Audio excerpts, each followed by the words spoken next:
tardes a todos. El Colegio de Estudios Multidisciplinarios les da la bienvenida al taller del día de hoy con el tema Elaboración de la demanda de amparo, que será impartida en esta ocasión por el especialista en juicio de amparo, abogado, postulante y docente en diversas instituciones educativas, el maestro José Antonio Arteaga. Adelante, maestro, bienvenido.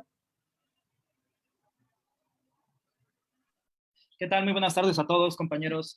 Es un honor estar nuevamente con ustedes. Mi nombre es José Antonio Arteaga Jicotenca. Soy docente del Centro de Estudios Multidisciplinarios del Instituto Superior de Estudios Universitarios, el IRC, aquí en la Ciudad de México. Y también soy abogado particular de la firma jurídica Arcsems. El día de hoy estoy con ustedes para presentar lo que es el taller de elaboración de demandas de amparo.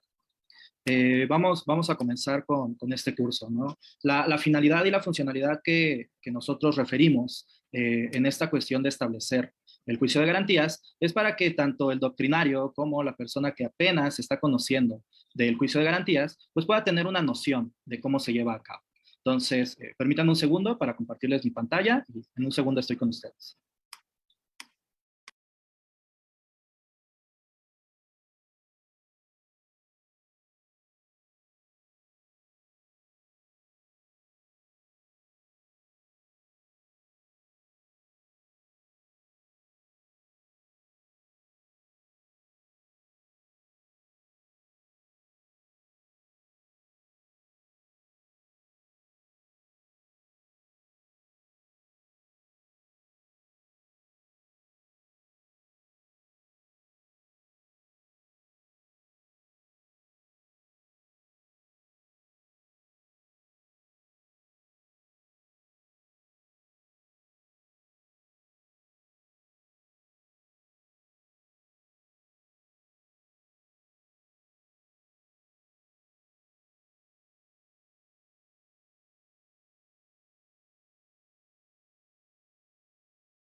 Un segundo. Estoy nada más checando unos ajustes de la computadora ya para compartir pantalla. Permítanme un segundo, por favor.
Perdón, tenía el micrófono apagado. Nuevamente comienzo. Una disculpa. Bueno, soy su profesor, José Antonio Arteaga Jicotenca. Voy a estar con ustedes impartiendo el curso, el taller de demanda de amparo, para que nosotros podamos entender y poder visualizar cómo se elabora esta funcionalidad. ¿Cuál es el objetivo del curso? Que el jurista sea capaz de desarrollar demandas de amparo indirecto y directo desde la perspectiva lógica jurídica de la elaboración de los conceptos de violación y el análisis lógico jurídico del contenido de la misma. Esto es muy importante porque queremos nosotros desarrollar en el Centro de Estudios Multidisciplinarios que el jurista tenga esta visión de poder entender que todas las demandas que nosotros elaboremos y más las demandas de amparo, pues tengan una consecuencia lógica jurídica, que sean realmente interpretadas y realmente realizadas hacia una visión en la cual nosotros podamos hablar de silogismos jurídicos. Entonces, vamos a comenzar brevemente con el concepto de amparo. El amparo es un juicio constitucional autónomo. Así lo establece la ley reglamentaria del artículo 103 y 107 constitucional, y en su defecto el artículo 103 de la Constitución Política de los Estados Unidos Mexicanos.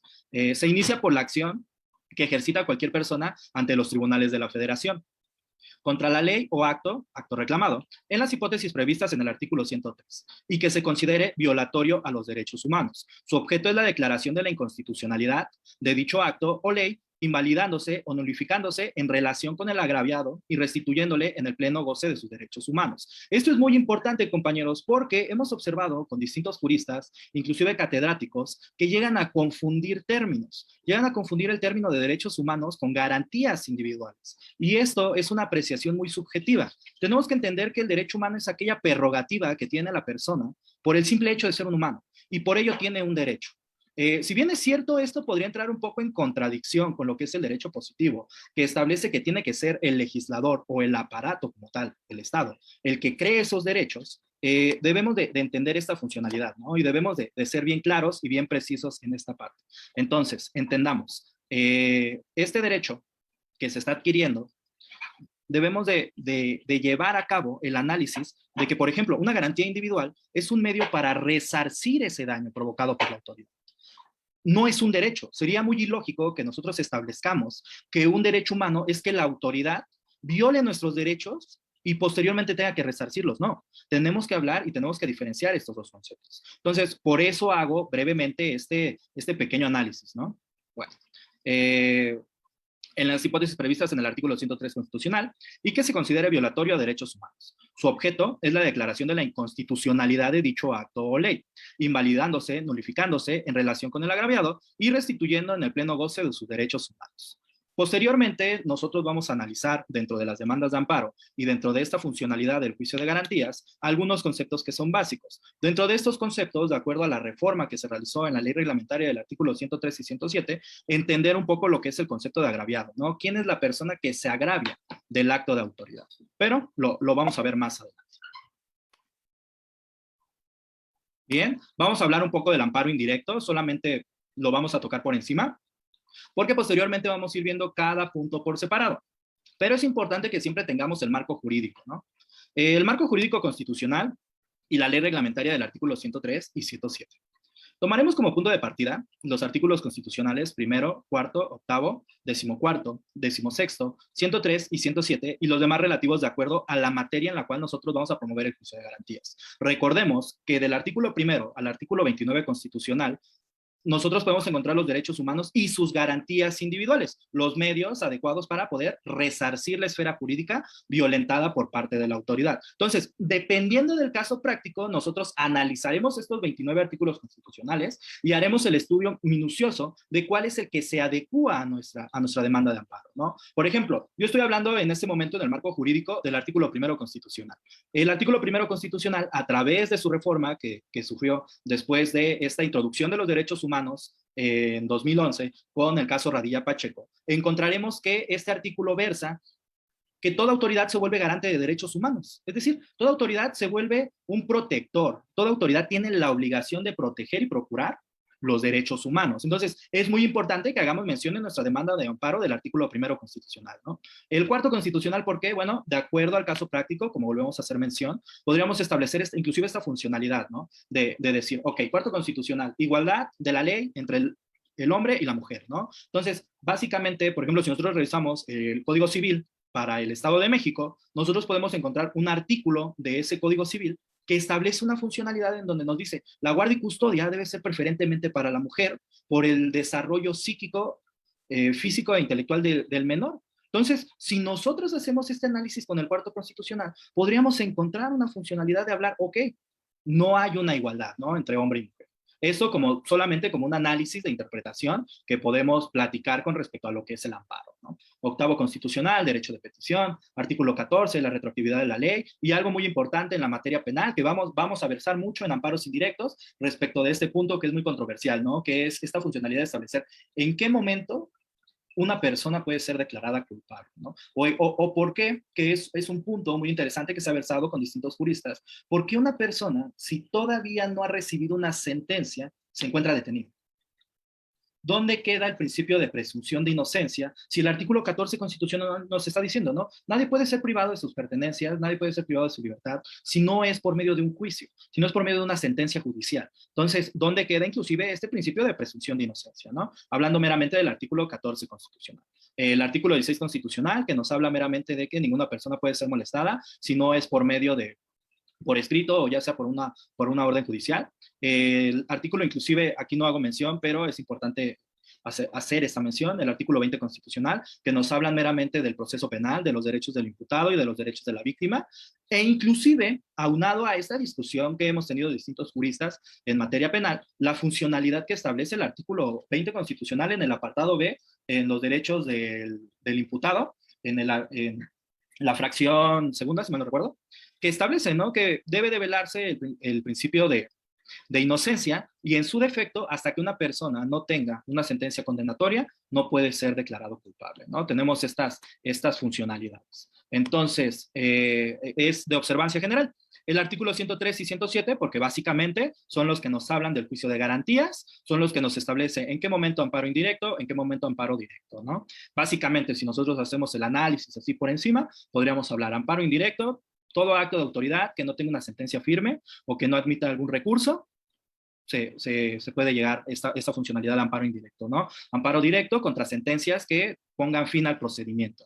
Podría ser un laudo, podría ser un divorcio incausado, podría ser en materia mercantil, por ejemplo, aquí en la Ciudad de México, en materia mercantil, por debajo de ciertos montos y distintos casos, ¿no? Pero es importante hacer la mención de estos dos artículos. Y el artículo 107 constitucional que nos va a dar todo el desglose de cómo irnos al amparo, en contra de quién irnos al amparo y distintas funcionalidades. Dentro de la ley reglamentaria lo podemos encontrar en el artículo 107, 108 y 109, que nos dice quiénes son las personas agraviadas, quién es el tercero interesado, qué es un concepto de violación o la formulación de los conceptos de violación, la suspensión del acto reclamado y distintas funcionalidades. Y la sustanciación de la demanda, que la podemos encontrar en los artículos 112, 113, 114, 115, 116, 17, 118, 119, 120, 121, 122, 123 y 124. Por sustanciación entenderemos, bueno, todo el proceso que se lleva a cabo para la presentación del juicio de garantías. Esto obviamente en el amparo indirecto. Aquí tenemos brevemente una jurisprudencia que inclusive nos habla del principio de definitividad, que básicamente quería tocar este tema porque en algunos momentos en procedimientos existen estas dudas, ¿no? ¿En qué momento me voy a ir al amparo? ¿Por qué no la apelación? ¿Por qué no el recurso? Bueno, el artículo 107 prevé dentro de sus numerales cuáles son esos motivos. Por ejemplo, existió una controversia en materia penal con el auto de vinculación a proceso. El artículo 107 constitucional establece que tú te puedes ir al amparo cuando existe una privación de la libertad, cuando exista un acto de autoridad que prive de la libertad a la persona. Entonces, tal vez nosotros si hacemos esta interpretación lógica jurídica de este artículo, podríamos decir, ok, bueno, entonces la Constitución, el artículo 107 y la ley reglamentaria me están diciendo vete al amparo. Pero cuando nosotros promovemos el amparo, me ha tocado con distintos colegas que les dicen, no, por principio de definitividad, agota la apelación, agota el recurso pertinente para posteriormente irte al amparo, porque así lo establece el Código Nacional de Procedimientos Penales. Entonces, aquí es donde les comento, entra como que esta funcionalidad de los juristas, de decir, ok, ¿en qué momento me tengo que ir al amparo? Me tengo que ir, obviamente yo entendería la Constitución, ¿no? La Constitución por un principio piramidal, pues se encuentra por encima del Código Nacional de Procedimientos Penales. Pero como sugerencia, yo podría decirles, agota primero y posteriormente vete al amparo. ¿Para qué? Para que no exista esta dilatación procesal, ¿no? Entre me voy al amparo, no me voy al amparo, mejor promueve y posteriormente vete al amparo, ¿no? Pero quería tocar este tema, les digo, más adelante lo vamos a seguir tocando con el taller como tal, pero sí es importante que tomemos estas bases sistemáticas jurídicas para que entendamos de qué vamos a hablar con la demanda de amparo, ¿no? El amparo directo, como marco jurídico, nosotros vamos a encontrar distintas funcionalidades. Dentro de ellas, bueno, vamos a establecer artículo primero, cuarto, octavo, 14, 16, 103, 107 y demás relativos de acuerdo a la materia a tratar, como lo platicábamos con el amparo indirecto, a su misma funcionalidad con el amparo directo. Existe muchas dudas, ¿no? Y llega a confundirse los términos, porque la ley no es tan sujeta o no es tan clara en la cual te establezca vete a tal recurso o vete a tal recurso, ¿no? En esto nace, lo he platicado con los alumnos, lo he platicado con otros colegas, en esto nace la complejidad del juicio de garantías, en que en su defecto muchos juristas no llegan a entender sino hasta que realizan la práctica, en qué momento realizar el juicio de garantías, ¿no? Inclusive tenía un profesor de la universidad que era muy claro en ese sentido, ¿no? Tú aprende en qué te vas a ir al amparo directo y en todo lo demás te vas a ir al amparo indirecto, ¿no? Tú entiendes que al amparo directo tú te vas a ir en contra de una sentencia que ponga fin a un procedimiento. Por ejemplo, hablando del principio de definitividad que estábamos tocando en el momento anterior, ¿no? Yo establezco, ¿no? Principio de definitividad, ok. Por ejemplo, el divorcio incausado no admite recurso, no admite apelación. Te tienes que ir al amparo directo. Entonces, a esto es a lo que me refiero, en este sentido de que tenemos que tener bien en clara todas las materias. Si bien es cierto, tal vez no ser unos doctos en todas las materias, pero sí tener una noción bien definida de en qué momento me tengo que ir, ¿no? En qué momento tengo que hacer cierta funcionalidad. Bueno, la ley reglamentaria del artículo 103 y 107, que en este caso nos establece el artículo 170 al 174, del artículo 175 al 178, de acuerdo a la demanda, de cómo se va a formular la demanda de amparo, y del 179 al 189, de acuerdo a la substanciación de la demanda.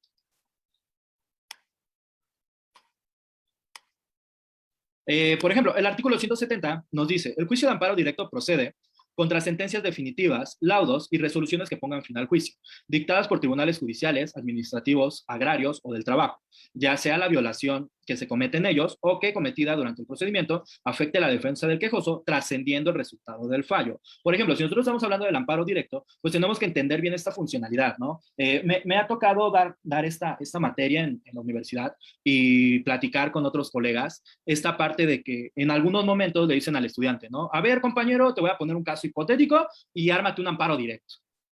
Y he platicado con ellos, bueno, ¿cómo quieres que un alumno te haga un amparo directo si no conoce el procedimiento? Si no conoce si la notificación fue debida, si era una notificación personal y realmente se realizó la notificación, si existió una defensa adecuada. O sea, tú para que puedas hacer un amparo directo, pues obviamente tienes que conocer del proceso. Tienes que conocer esta funcionalidad del procedimiento. Tú no puedes adentrarte a conocer de un procedimiento, a decir voy a hacer un amparo directo, si no conozco todo el proceso, si no conozco la apelación. Entonces, siempre es importante que tengamos esto en cuenta, ¿no? El jurista, el buen jurista, debe de tener el análisis sistemático de todo el procedimiento, todo el procedimiento. Nosotros somos como doctores. Si no podemos llegar con el paciente y decir, ok, te duele la cabeza, te duele la garganta, tienes ojos llorosos, tienes COVID. No, tienes que hacer un análisis minucioso. Ok, ¿cómo fue el procedimiento? ¿Cómo fue la notificación? ¿Qué momento procesal oportuno se llevó a cabo? ¿Qué se resolvió en la audiencia? Para que nosotros podamos entender y dar relación a lo que es el amparo directo, ¿no? Ya que el amparo directo necesariamente va a versar sobre el procedimiento, sobre esa funcionalidad de establecer, ¿no? ¿Qué fue lo que sucedió y dónde puede encontrar alguna falla procesal?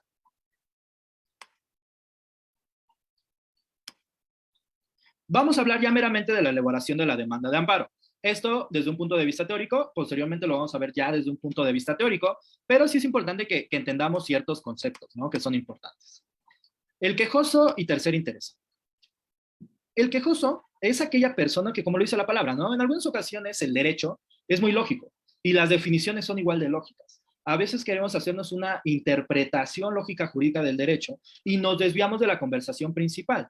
Lo importante del jurista es que logre entender, porque al final del día, cuando ustedes tengan a sus clientes de frente y quieran darle una interpretación lógica jurídica, no van a versar con un abogado, no van a versar con una persona que no entienda lo que ustedes les están versando, y más en el amparo, que es algo tan complicado. Es uno de los procedimientos, es una de las funcionalidades más complejas del derecho. Entonces, el quejoso, ¿no? O sea, cuando nosotros escuchamos quejoso, esta funcionalidad o agraviado, debemos de entender que es aquella persona que tiene un interés jurídico y que la autoridad violentó un derecho, que la autoridad violentó un derecho humano y que este puede ser resarcible por medio de una garantía individual. Este va a ser el quejoso. Por ejemplo, si yo, caso hipotético, ¿no? Si yo estoy hablando de un divorcio incausado, ¿vale? Estoy hablando de un divorcio incausado. Y estoy estableciendo que me afecta la sentencia, me tengo que ir al amparo directo, me afecta la sentencia de fecha tal. Entonces, ¿quién sería el quejoso? Pues obviamente la persona que le está agraviando esa sentencia, la persona que están diciendo, se finaliza el vínculo matrimonial, pues esa es la persona a la que están agraviando. Entonces, esta persona que está promoviendo el amparo directo será el quejoso, ¿vale? Se va a establecer el nombre y domicilio del quejoso en la demanda de amparo y del que promueve en su nombre, en su caso. ¿Y quién deberá acreditar su representación? Aquí, ¿por qué pongo esto? Y es muy importante y me gusta comentarlo con ustedes, ¿no? ¿Por qué se da esta interpretación y por qué se da esta relación jurídica? Si nosotros estamos llevando un procedimiento penal y la persona está incomunicada, obviamente la persona no va a ser, el quejoso no va a ser la persona que realice el juicio de garantías, va a ser un tercero. ¿Por qué? Porque la persona está detenida. Si es un menor de edad, aunque ya hay jurisprudencia de la Corte y la ley reglamentaria sí lo establece, si es un menor de edad, puede promoverlo su tutriz, su representante o en su defecto su tutor. Entonces, hay que ver estas funcionalidades, ¿no? Dentro del juicio de garantías. No solamente el quejoso, sino pueden existir estos casos, pueden existir estas funcionalidades en donde un tercero puede promover el juicio de garantías. Vamos a poner un ejemplo en materia administrativa, ¿no? Es una niña de 6 años que van a cerrar su colegio. Ella se va al amparo en representación ¿de qué? De su tutora. O, por ejemplo, en el nuevo sistema de justicia para adolescentes. ¿Quién se va al amparo? Su tutor. E inclusive se hace la protección legal de los datos de la persona poniendo solamente sus iniciales y promoviendo el tutor, ¿no? Entonces, hay que entender esta funcionalidad. El nombre y domicilio del tercer interesado. ¿Quién será el tercer interesado? Porque también he tenido algunas dudas con compañeros y con docentes. ¿Quién será el tercer interesado? Bueno, es toda aquella persona que tiene un interés jurídico en que se cese, se siga llevando a cabo el juicio de garantías. ¿Por qué digo se siga llevando el juicio de, se cese o se siga llevando a cabo el acto de autoridad? ¿Por qué digo se siga llevando el acto de autoridad? ¿Quién podría tener un interés jurídico de que se siga llevando un acto de autoridad? ¿No? Por ejemplo, estamos hablando de un laudo en materia laboral, en donde se decreta que el trabajador no demostró la relación laboral y por ende perdió el procedimiento. Él se va al amparo.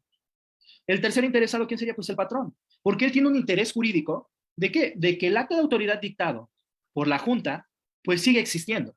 Él no tiene un interés jurídico de que el acto de autoridad desaparezca, no, por supuesto que no, porque él ganó el procedimiento. Entonces, aquí entendemos la funcionalidad del tercer interés.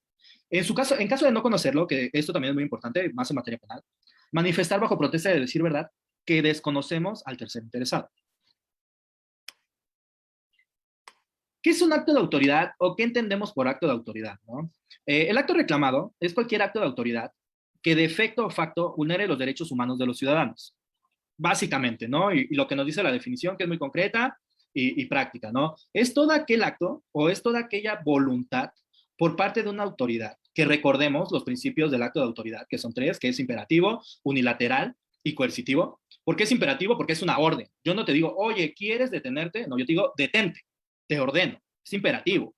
En su defecto, es coercitivo. Si tú no llevas a cabo ese acto de autoridad, tiene una consecuencia lógica jurídica. En su defecto, posteriormente hablando de, es unilateral. Yo no me importa tu voluntad, importa la mía, importa la unilateralidad de mi voluntad. Yo soy la autoridad y yo ordeno. Yo soy la autoridad y yo digo, ¿sabes qué? Detente. No te voy a preguntar, oye, ¿quieres detenerte? ¿Tienes ganas de detenerte? ¿Consideras que es justo que te detengas? No, es unilateral. No importa la voluntad de la persona a la cual va a recaer el acto de autoridad. Y es importante que entendamos y conozcamos los actos de autoridad, porque básicamente el juicio de garantía se centra en esta funcionalidad. Si yo no conozco, si yo no tengo bien definido qué es un acto de autoridad y en su defecto cómo se presenta el acto de autoridad, pues obviamente bajo esos términos mi amparo va a ser sobreseído, no va a ser presentado, etcétera, ¿vale? Entonces, siempre tenemos que tener bien definido cuál es mi acto de autoridad, ¿no? Me detiene una patrulla, la privación ilegal de mi libertad, ¿no? En su defecto.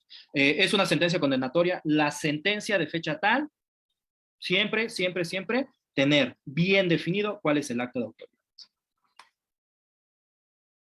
Esta presentación, compañeros, que nosotros vamos a esbozar y que nosotros vamos a llevar a cabo, va a ser a través de un silogismo jurídico. ¿Qué es un silogismo jurídico o qué entendemos por silogismo jurídico? Un silogismo es un argumento deductivo formado por 3 proposiciones, una premisa mayor, una premisa menor y una conclusión.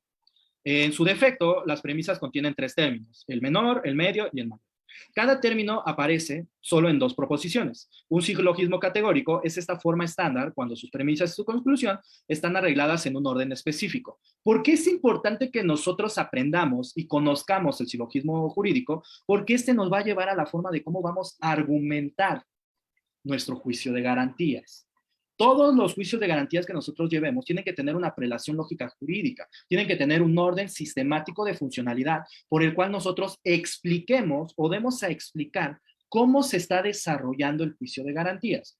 Ejemplo, ¿no? Por ejemplo, nosotros vamos a hablar más adelante del concepto de violación. ¿Cómo puedo hacer un concepto de violación? ¿Qué funcionalidad tiene el concepto de violación? Yo lo he platicado con todos los alumnos, ¿no? Para mí un concepto de violación es un silogismo jurídico, porque vamos a dar una interpretación, un argumento deductivo con tres proposiciones, una mayor, una menor y una conclusión. Yo, por ejemplo, voy a establecer, artículo 16 constitucional establece que ninguna persona puede ser molestada en sus pertenencias si no es por una orden judicial. Esa es mi premisa mayor. ¿Qué es lo que dice el artículo 16 constitucional como derecho humano y como garantía individual, ¿no? Posteriormente va a ser una relación con el hecho o con lo que se está violando de mi derecho, ¿no? Yo puedo decir, ok, como premisa menor, en fecha tal se acercó un policía y me detuvo. Hago la prelación lógica. ¿Qué dice el artículo? ¿Qué dice el acto de autoridad? Y llego a una conclusión. El agente policíaco que me detuvo no me presentó una orden judicial. Entonces, está violentando mi artículo 16 constitucional, mi derecho humano. Hago la prelación lógica en un silogismo jurídico. Y es la forma en la cual nosotros vamos a redactar nuestras demandas de amparo. Muy bien, vamos a hablar de los conceptos de violación. Por ejemplo, el artículo 189 de la ley reglamentaria del artículo 103 y 107 nos dice, el órgano jurisdiccional de amparo procederá al estudio de los conceptos de violación, atendiendo a su prelación lógica y privilegiando en todo caso el estudio de aquellos que de resultar fundados redunden en el mayor beneficio para el quejoso. En todas las materias se privilegiará el estudio de los conceptos de violación de fondo por encima de los de procedimiento y forma, a menos que de invertir el orden redunde en un mayor beneficio para el quejoso. Entonces, ¿qué es un concepto de violación o qué entendemos por concepto de violación, ¿no? Nos dice esta definición. La expresión de razonamiento jurídico contra los fundamentos de la sentencia reclamada para poner en manifiesto ante esta potestad federal que los mismos son contrarios a la ley o a la interpretación jurídica de la misma, ya sea porque siendo aplicable determinada disposición legal no se aplicó o porque se aplicó sin ser aplicable, o bien porque se hizo una correcta interpretación de la ley, o finalmente porque la sentencia no se apoyó en principios generales de derecho aplicables al caso concreto, por lo que al no haber expresado el quejoso verdaderos conceptos de violación, las alegaciones que hace son inatendibles. ¿Qué es lo que nos quiere decir esta definición? Básicamente nos dice, el concepto de violación es aquella prelación lógica jurídica que va a ser el jurista, en donde va a establecer dónde se violentó el derecho humano de la persona con respecto a la argumentación jurídica, con respecto a la funcionalidad de los primeros 29 artículos constitucionales de la ley reglamentaria del artículo 103 y 107. Entonces, tenemos que tener bien en claro esta funcionalidad del concepto de violación. Tenemos que entender que es una prelación lógica, que es un análisis sistemático de estos 29 artículos constitucionales y de esta funcionalidad de garantías individuales para que entendamos cómo nace el concepto de violación, ¿vale? Entonces, entendámoslo de esta manera.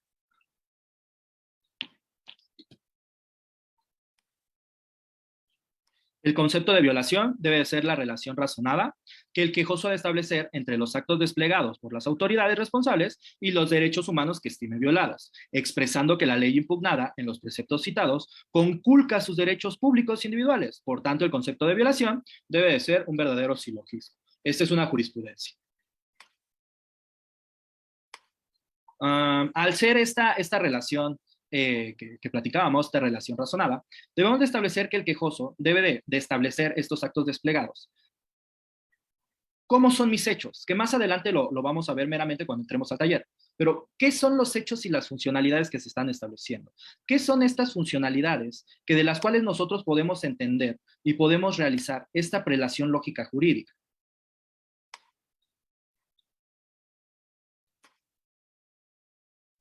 Ok. Segundo.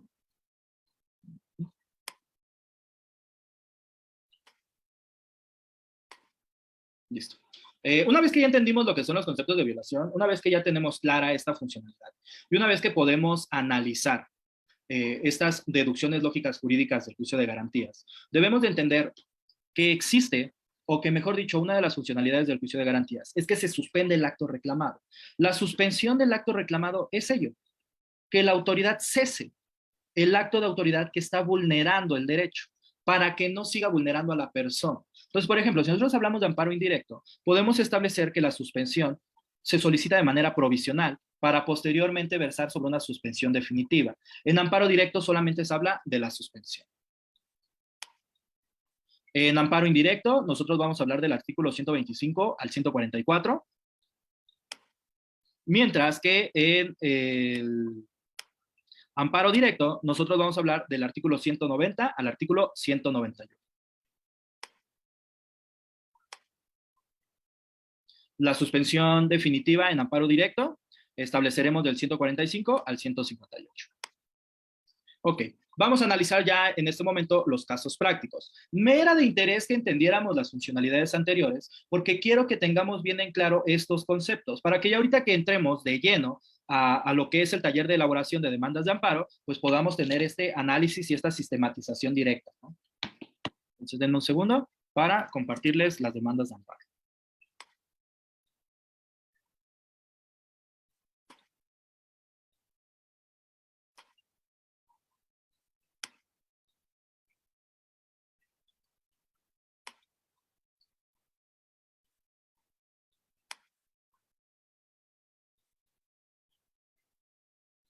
Perfecto. Entonces, ya entrando meramente en la materia, ya entrando meramente en la elaboración de juicios de garantías, quiero que veamos ciertos supuestos. Obviamente, yo ya les traigo preparados y presentadas ciertas demandas de amparo, pero también lo que me interesa de este curso es que nosotros podamos establecer el diálogo.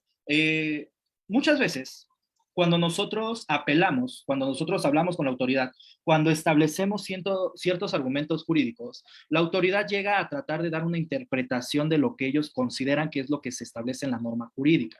Pero esto es muy importante. Tenemos que entender que el juicio de garantías, compañeros, es aquel medio científico por medio del cual el jurista va a modificar a través de los distintos momentos históricos sociales la norma jurídica. El amparo se encarga de esta funcionalidad. He escuchado a muchos juristas que dicen, no, es que esos conceptos no son, no, es que ese concepto no se puede llevar a cabo. Ok, la ley a lo largo de todos los tiempos, a lo largo de todos los momentos históricos sociales, ha tenido cambios. Y ha tenido muchísimos cambios, no solamente cambios sistemáticos o cambios meramente funcionales, ¿no? O sea, tanto es que podemos hablar del caso Radilla Pacheco, 2011, tanto es que podemos establecer el cambio en el sistema penal, tanto es que inclusive hoy en día empezaremos a hablar de un cambio en la jurisprudencia. La ley se modifica, la ley tiene que tener distintas interpretaciones. Por ejemplo, si nosotros hablamos de la ley penal, si nosotros hacemos este análisis de la ley penal, podríamos establecer que antes de la reforma 2008, tú no podías estar en comunicación con tu detenido. ¿Por qué? Porque el agente del Ministerio Público era un órgano de buena fe. El agente del Ministerio Público no tenía ningún tipo de interés jurídico de meter a una persona a la cárcel. El agente del Ministerio Público, su único interés era saber si existía o si se podía acreditar un cuerpo del delito. A través del amparo, a través de distintos procedimientos, a través de las modificaciones de los distintos momentos históricos sociales, se ha permitido que el abogado pueda estar con la persona detenida desde el primer momento en que es detenida, inclusive viajar con ella en la patrulla. Entonces, entendamos esta parte, ¿no? No podemos cerrarnos a decir, no, es que la ley establece esta funcionalidad, es que la ley dice esto de manera sistemática y yo por ende no lo puedo, no. Hay que entender que por eso nace el juicio de garantías, ¿no? Si la autoridad no se equivocara, no existirían tantos recursos para revocar sus determinaciones judiciales. Entonces, comenzamos con un rubro, que en este caso es indicar si es un amparo indirecto o un amparo directo. En este caso vamos a hablar de un amparo indirecto en materia penal. Entonces, en mi rubro, amparo indirecto en materia penal, quejoso, la persona que realiza el juicio de garantías, escrito inicial de demanda. A usted se juez en materia penal con residencia en México, Distrito Federal. ¿Por qué Distrito Federal? Muchos de ustedes me pueden decir, oye, ya no es Distrito Federal, ya es Ciudad de México. Bueno, todavía no está como tal legislado, todavía sigue siendo Distrito Federal. Inclusive, si nosotros revisamos el Código Penal, no es Código Penal de la Ciudad de México, sigue siendo Código Penal del Distrito Federal. Bueno, tenemos que checar esa funcionalidad. Me ha tocado juzgados que te dicen, no, ¿sabes qué? Ya es Ciudad de México y cambia la nomenclatura a Ciudad de México. Pero quise dejarlo de esta manera para tener esta funcionalidad, ¿no? Promoviendo por mi propio derecho y señalando para oír recibir toda clase de notificaciones, el domicilio ubicado en la calle de, ok, aquí existen dos funcionalidades y sí quiero que tengamos bien en cuenta, ¿no? Nosotros vamos a realizar un juicio de garantías, por ende, vamos a poner nuestro domicilio. ¿Para qué? Para recibir todas las notificaciones. Por ejemplo, si nosotros promovemos de manera electrónica, podemos promover un correo electrónico, pero por lo general siempre se debe de poner el domicilio del abogado, despacho jurídico, etcétera. O inclusive, si quieren que las notificaciones lleguen a casa de su cliente, sin ningún problema. Autorizando para tales efectos, y aquí ya ustedes pueden hacer todo el despliegue, ¿no? De la funcionalidad de las personas que están representando o están realizando el juicio de garantías. En términos del artículo 10, 11 y 24 de la Ley de Amparo, conjunta o indistintamente, ante usted, con todo respeto, expongo que por medio del presente escrito, vengo a solicitar la protección de la justicia federal. Recordemos que el juicio de garantías es federal, ¿vale? Eso hay que tenerlo bien en claro. Contra actos de las autoridades que adelante hago mención por violación en perjuicio de las garantías que me otorgan los artículos 1º, 14º y 16º. ¿Por qué? Bueno, ya lo hemos platicado, pero es importante volverlo a mencionar, ¿no? Artículo 1º, toda autoridad se vuelve garante de derechos humanos. Artículo 14º, bueno, en este caso es por la funcionalidad de establecer meramente el decir, esta persona todavía no lleva un proceso. Y por eso hacía mención con respecto al proceso penal, ¿no? Yo soy de la idea, meramente como criterio, compañeros, y he promovido juicios que los he ganado de esta manera, pero meramente como criterio. Su servidor considera que el Código Nacional de Procedimientos Penales, la orden de aprehensión por la cual puede ser combativa por un juicio de garantías, es inconstitucional. ¿Por qué es inconstitucional? Ok. Si bien es cierto, el Código Nacional de Procedimientos Penales nos dice el orden de aprehensión es en contra de las personas que cometieron un delito grave, ¿vale? Por delito grave, bueno, entenderemos homicidio, violación, secuestro, narcotráfico, etcétera, las que estén calificadas en el Código Penal. Tenemos que entender que existe un principio de inocencia, y este principio de inocencia tiene la funcionalidad de haber sido establecido ya inclusive en la Corte Interamericana de Derechos Humanos. Hay tratados internacionales, compañeros, que van en contra de la prisión oficiosa, que van en contra y consideran que es violatorio de derechos humanos el que una autoridad presuma sin haber llevado un procedimiento. Casos de flagrancia se da bajo la misma funcionalidad. ¿Por qué? Porque la persona debe de tener una certeza jurídica. Ok, entonces, artículo 16 constitucional. Ninguna persona puede ser molestada en sus propiedades, posiciones, sino por medio de una orden judicial. De la Constitución Política de los Estados Unidos Mexicanos, fundándome en los siguientes hechos y consideraciones de derecho. A fin de cumplimentar lo exigido por el artículo 108 de la ley reglamentaria del artículo 103 y 107, y bajo protesta de decir verdad, expreso lo siguiente. Nombre y domicilio del quejoso, el señalado al principio del escrito, o la funcionalidad, ¿no?, de establecer José Antonio Arteaga Xicotenca, que tiene su domicilio en calle N, número N, localidad N, tal. Tercer interesado, aquí hay dos partes. Una, conozco quién es el tercer interesado, daré su nombre y su domicilio. No lo conozco, haré la funcionalidad de establecer el imputado de nombre tal, quien tiene su domicilio en tal. En caso de que no lo conozca, bajo protesta de decir verdad, desconozco de su existencia, siempre haciendo la mención. Autoridades responsables. Aquí en autoridades responsables en materia penal todavía se tiene como que esta prelación lógica jurídica en la cual se establece, ¿no? Hoy en día la orden de aprehensión es girada por el juez de control. El agente del Ministerio Público, cuando realiza una investigación, él conoce de una posible comisión de un delito, él conoce de un posible delito que se ha cometido. Él, bajo su facultad constitucional, debe de realizar una investigación.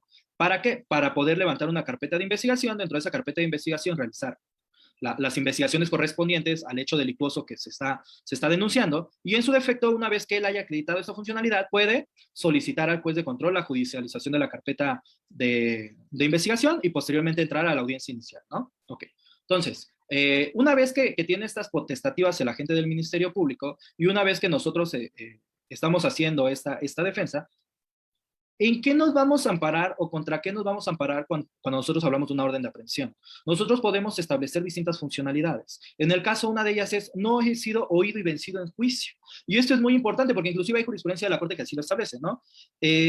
Yo peleo en los amparos indirectos que realiza su servidor en contra de los actos de autoridad, hablando meramente de la orden de aprehensión, porque la persona no es oída y vencida en juicio, porque la persona no tuvo la oportunidad de poderse defender. Ustedes me podrían decir, ok, pero es que con la orden de aprehensión, lo único que se busca o la necesidad jurídica es que lo que establece el Código Nacional de Procedimientos Penales, que es que existe una necesidad de cautela, que en su defecto es que la persona no evada la acción de la justicia, en su defecto no se omita el que vaya a dañar a la víctima o a la sociedad, y su delito se agrave, ¿no? Tenemos esas tres funcionalidades. Pero hay jurisprudencia de la Corte que nos dice, para que el MP tenga que acreditar esto, tiene que acreditar meramente y realmente una necesidad de cautela. Esto de acuerdo a lo que establece la siguiente jurisprudencia. Permítanme un segundo. Listo.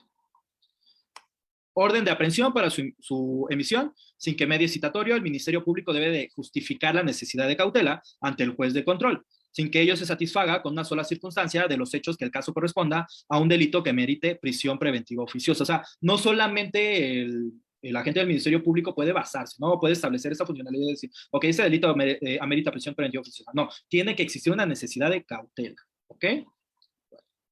Entonces, volviendo al amparo. Por autoridades responsables, nosotros vamos a entender dos autoridades. Una, quién emite el acto de autoridad y quién ejecuta el acto de autoridad. Por eso hice todo este breve análisis en el sistema penal, porque quiero que tengamos bien en claro, ¿no? Hay juristas que todavía confunden que el agente del Ministerio Público es quien ejecuta la orden de aprehensión, pero como tal no. O sea, quien está realizando la orden o quien está solicitando la orden de aprehensión en este caso, quien le está emitiendo es el juez de control, ¿vale? Entonces, por eso pongo esto como ejemplo para entrar en la conversación. Bueno, autoridades responsables. Como ordenadoras y ejecutoras, el agente del Ministerio Público de la Fiscalía de Investigación para la atención de niñas, adolescentes, etcétera. Con domicilio en Cayeta. Aquí, en este amparo que se está promoviendo, se busca la funcionalidad de establecer como acto reclamado esta persona a la cual se le está promoviendo el juicio de garantías, no se le avisa el ejercicio de la acción penal, pero no solamente no se le avisa del no ejercicio de la acción penal. Existe una funcionalidad en donde esta persona la quieren detener. Entonces, promueve en ese sentido. Como acto reclamado, el acto reclamado, que a la fecha no se me ha notificado el ejercicio de la acción penal, por ende, me han dejado en completo estado de indefensión para hacer valer otros derechos que la ley orgánica de la Procuraduría me concede. Por garantías violadas, estableceremos el artículo 1, 14, 16, 20 y 21 constitucional. 20, proceso penal, en su defecto, derechos de la víctima. Artículo 21 constitucional, pues nos habla de todas las facultades constitucionales que tiene la gente del Ministerio Público. Llegamos a esta parte en donde vamos a analizar y vamos a realizar los hechos, y sí hay que tenerlo de manera muy sistemática esta funcionalidad, ¿no? Los hechos, compañeros, es esta narración que va a realizar el jurista en donde debe de ejercitar o debe de ejecutar tres funciones bien importantes. Primera función, ubicar modo, tiempo y lugar. O sea, es una fórmula matemática que todos nosotros debemos de realizar al momento de hacer nuestra presentación de los hechos. Y es muy importante, compañeros, tener esta fórmula matemática bien definida. Establecer modo, tiempo y lugar. ¿Por qué vamos a establecer modo, tiempo y lugar? Ok. Cuando nosotros establezcamos los hechos, establezcamos esta funcionalidad, tenemos que entender, compañeros, que se debe de realizar un análisis previo de cómo nació el acto de autoridad. Y si yo no defino cómo nace este acto de autoridad, si yo no defino cómo se realiza este acto de autoridad, mis hechos no van a tener ninguna consecuencia jurídica lógica. Siempre ubicando modo, tiempo y lugar.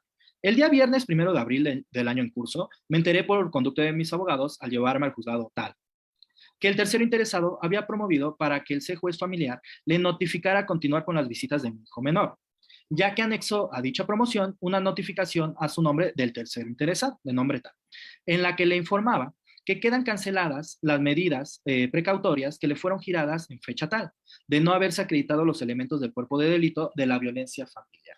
Aquí hay que entender algo y hay que hacerlo y verlo bien claro, ¿no? De acuerdo a la modificación, de acuerdo a cómo existió y cómo nació la reforma en materia penal de 2008, la acreditación del cuerpo del delito pertenecía al agente del Ministerio Público. El agente del Ministerio Público era el que tenía que acreditar el cuerpo del delito. Pero, de acuerdo a esta reforma, ahora el agente del Ministerio Público, una vez que realiza el análisis de investigación, la carpeta de investigación, le da o le informa al juez de control que se puede judicializar la carpeta. Y el análisis de lo que anteriormente se conocía como cuerpo del delito y esa funcionalidad, este análisis sistemático se va a llevar a cabo ahora, pero en la audiencia inicial. Cuando nosotros entramos a la audiencia inicial en materia penal, se velan y se versan estas funcionalidades, en donde nosotros vamos a establecer si la detención fue debida, conforme a derecho, si en su defecto, compañeros, las medidas cautelares, perdón, se van a analizar las medidas, perdón, se va a hacer la discusión o la charla jurídica, mejor dicho, de la funcionalidad de establecer la imputación por parte de la gente del Ministerio Público y recordando algo que es muy importante, que nos va a servir en otro amparo que vamos a analizar. Este nada más es para ver la estructura y funcionalidad del juicio de garantías, no, que nos va a servir más adelante, compañeros, es entender y saber que el juez de control no puede conocer lo que existe en la carpeta de investigación, ¿no? Pero más adelante lo vamos a platicar. Ok, entonces, se hace el análisis que les comentaba, que es hacer la prelación lógica jurídica, ¿no? Ubico tiempo, el día viernes 1 de abril del año en curso. Modo, me enteré por conducto de mis abogados, al llevarme a tal lugar, etcétera. Lugar, Tribunal Superior de Justicia del Distrito Federal, ¿vale? O sea, siempre ubicando modo, tiempo y lugar en nuestros hechos. La que suscribe, al tener conocimiento de voz de mi hijo menor de nombre tal, que sufría violencia por parte del tercer interesado, solicita la intervención de las autoridades señaladas como responsables ordenadoras y ejecutoras, quienes en todo momento me dijeron que al tercer interesado le enviarían a realizar exámenes psicológicos para evaluar su comportamiento y posible violentado, e inclusive que hubiera desarrollado síndrome de alienación parental. Aquí inclusive este síndrome de alienación parental, que es también muy, muy interesante en materia familiar. El síndrome, por ejemplo, de alienación parental tuvo un gran auge en 2010. En 2010, con respecto a esta parte del aparato psicológico del menor, en donde se establecía que la alienación se daba por uno de los padres, en donde se compraba la voluntad del niño. Y a través de una forma de, ¿cómo se podría decir? De comprar la voluntad del menor, o mejor dicho, de alienar la voluntad del menor, se buscaba que se cumpliera la voluntad de uno de los padres. ¿En qué sentido? Un ejemplo rápidamente, ¿no? Por ejemplo, el menor. ¿Sabes qué? Salí con tu papá y, no, mejor dicho, el niño llegaba de la visita con su padre, llegaba con su mamá. Y, oye, mamá, ¿qué crees? Mi papá me llevó al cine, ¿no? Y fui a ver tal película. Y la mamá, dentro de esta alienación parental, hijo, pues era la película que tú y yo queríamos ir a ver juntos, me da mucha tristeza que ya la hayas visto. El niño tal vez, oye mamá, pero podríamos ir a verla juntos. Sí, hijo, pero mira, ¿para qué? Si ya la viste, ¿de qué sirve? Entonces, se aliena la voluntad del niño, se aliena la voluntad del menor. Y como les comento, en 2010 tuvo un gran auge, inclusive se creó un centro especializado en contra de la alienación parental. Posteriormente, la Organización Mundial de la Salud no reconoció este síndrome, no estableció que esto fuera un síndrome, y posteriormente hubo jurisprudencia de la Corte que estableció que el juzgador no podía cambiar la situación de la guardia y custodia por ese síndrome, ya que no estaba normalizado, por así decirlo, o establecido en un protocolo internacional, que en este caso era por parte de la Organización Mundial de la Salud. Entonces, por eso les digo que es interesante, y esta funcionalidad inclusive del amparo. Solo me dieron largas y jamás se realizaron dichos estudios. El hecho que, presumiendo la buena fe de las autoridades señaladas como responsables ordenadoras y ejecutoras, la que suscribe confió siempre en sus actuaciones. Pero es el caso que, con sorpresa, me entero de las determinaciones ya citadas, motivo por el cual acudí ante las autoridades señaladas como responsables ordenadoras y ejecutoras, pero ninguna de ellas quiso notificarme del acuerdo del no ejercicio de la acción penal, argumentando que no tenían la averiguación previa a la mano, motivo por el cual me han traído vuelta y vuelta, pero el peor de los casos es que manifiestan que no es cierto que ellos sigan con las diligencias. Es decir, esta persona se entera que no hay un ejercicio de la acción penal, se entera, jamás es notificada. Y posteriormente de que esta persona promueve, el abogado de la contraparte promueve, que ya quedan canceladas las medidas, se entera porque le habían dejado una notificación en la funcionalidad de habérsela dejado al policía que se encontraba en la caseta. No se realiza la notificación personal, pero bueno. Concepto de violación. Agravios, por ejemplo, aquí uno de los compañeros nos dice, agravios y concepto de violación es lo mismo. No. No. Los agravios son distintas funcionalidades, y como tal lo dice la palabra, es lo que te agravia. Por ejemplo, en la apelación, los puntos en los cuales tú vas a versar acerca de los agravios son aquellos puntos en los que la sentencia definitiva te está causando un agravio. Agravios tú vas a ver en la revisión. Una vez que tú promueves el juicio de garantías y pierdes la protección de la justicia de la nación, hablamos de agravios en contra de la sentencia del juez que realizó en el amparo. Ahí vas a hablar de agravios. Conceptos de violación tú vas a hablar en el amparo, porque tú vas a establecer la relación lógica jurídica de versar aquellos puntos fundamentales en los cuales tú consideras que tu derecho humano fue violentado por la autoridad, ¿vale? Entonces, se viola en mi perjuicio la garantía que consagra el artículo 14 constitucional, que versa: nadie puede ser privado de la vida, de la libertad, de sus propiedades, posiciones o derechos, sino mediante juicio seguido ante los tribunales previamente establecidos, en el que se cumplan las formalidades esenciales del procedimiento y conforme a las leyes expedidas con anterioridad al hecho. Lo que platicábamos, ¿no? Yo voy a hacer una prelación lógica jurídica, en donde voy a establecer como premisa mayor qué dice el artículo. En este caso yo estoy diciendo, el artículo 14 constitucional dice esta funcionalidad, ¿vale? ¿No? Dice esto. Entonces, como premisa menor, yo voy a establecer cómo fue violentado mi derecho para darle justificación a mi premisa mayor, en la cual estoy hablando del derecho que fue violentado por parte de la autoridad, ¿vale? Entonces, por eso, en el juicio de garantías, e inclusive jurisprudencia de la Corte, y de manera doctrinaria, hablamos de que el concepto de violación es un silogismo jurídico, porque hacemos esta prelación: premisa mayor, mi derecho humano; premisa menor, cómo fue violentado; conclusión, reparación del mismo, ¿vale? Bueno. Se viola en mi perjuicio el hecho de que no se me haya notificado de manera personal la determinación que ha recaído a la averiguación previa multireferida, lo que deja en completo estado de indefensión a la que suscribe y a nuestro hijo menor, y que al haberse practicado los estudios psicológicos al tercero interesado. Ok, entonces, por ejemplo, en este caso meramente que estamos estableciendo y que estamos platicando, ¿no? Ok, yo tengo que el Código Nacional de Procedimientos Penales me dice: en contra del no ejercicio de la acción penal. Yo sé que aquí estoy hablando de averiguación previa, pero quiero que también dejarlo en claro para carpeta de investigación, ¿vale? Entonces, yo puedo decir, ok, el Código Nacional de Procedimientos Penales me dice: cuando existe el no ejercicio de la acción penal, te tienes que ir al recurso. Así lo establece el Código Nacional de Procedimientos Penales. Pero la ley de amparo, el artículo 103 y 107 me dice: no, tú vete al amparo cuando existan estas funcionalidades. Entonces, yo sistemáticamente, lo que platicamos anteriormente, yo podría decir, ok, ¿qué hago? ¿Me voy al amparo o me voy al recurso? Este ya es consejo propio. Pueden tomarlo, no pueden tomarlo, meramente es su defensa, ¿no? Básicamente. Como recomendación, vete al recurso. Agota el principio de definitividad. He tenido ambos criterios. Por ejemplo, en este amparo que les estoy presentando, la autoridad aceptó así el juicio de garantía sin el recurso que se establece. Lo llevó a cabo esa funcionalidad.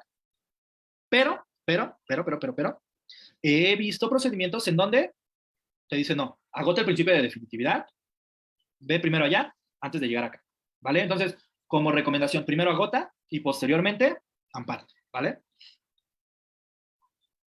Segundo concepto de violación: de igual manera se viola en mi perjuicio las garantías que consagra el artículo 16 constitucional, en virtud de que nadie puede ser molestado en posiciones, sino en virtud de mandato por escrito de autoridad competente que funde y motive la causa legal del procedimiento.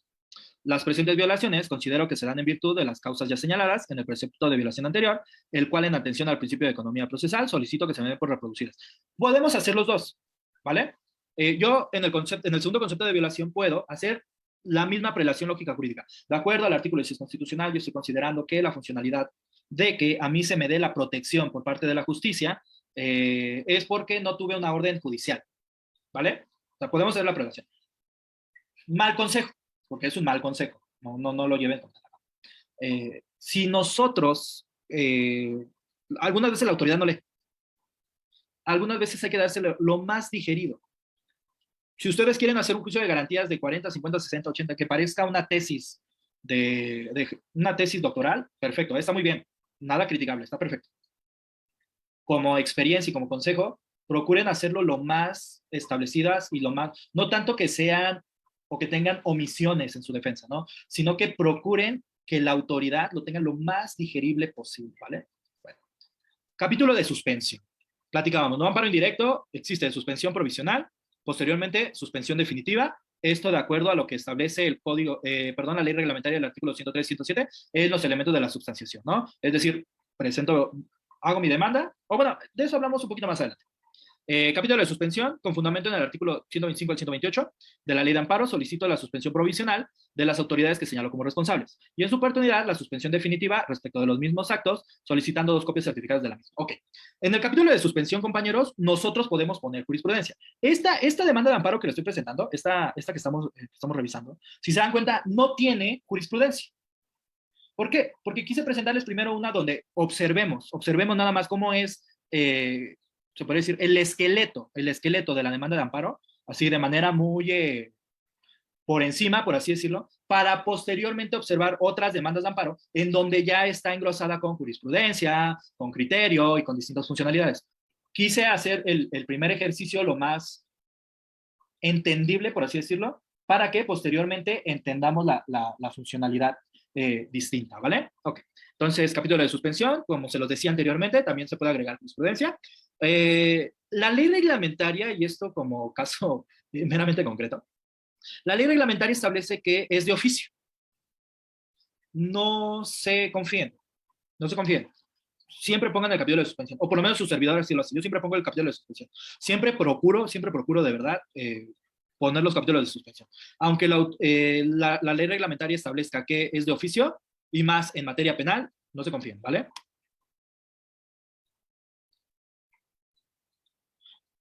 Nos dice, por ejemplo, el compañero, el amparo electrónico tiene la opción de firma electrónica. ¿Qué pasa si lo envías sin firma? Teóricamente, compañero, te van a percibir que presentes la firma. Cuando tú, hoy en día que se está realizando esa funcionalidad de los juicios de amparo de manera electrónica, a mí me tocó, por ejemplo, en materia familiar, se presentó un amparo, y en materia familiar que se suple la deficiencia de la queja, no se presentó la firma electrónica de la quejosa, y se apercibió y se solicitó la firma. Entonces, siempre incluyan.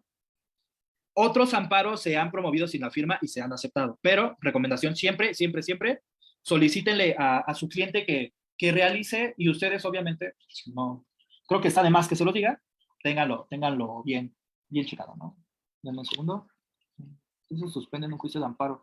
¿Qué se suspende en un juicio de amparo directo, particularmente en amparo contra sentencia penal, cuando está privado de la libertad del quejoso? Ok, perfecto.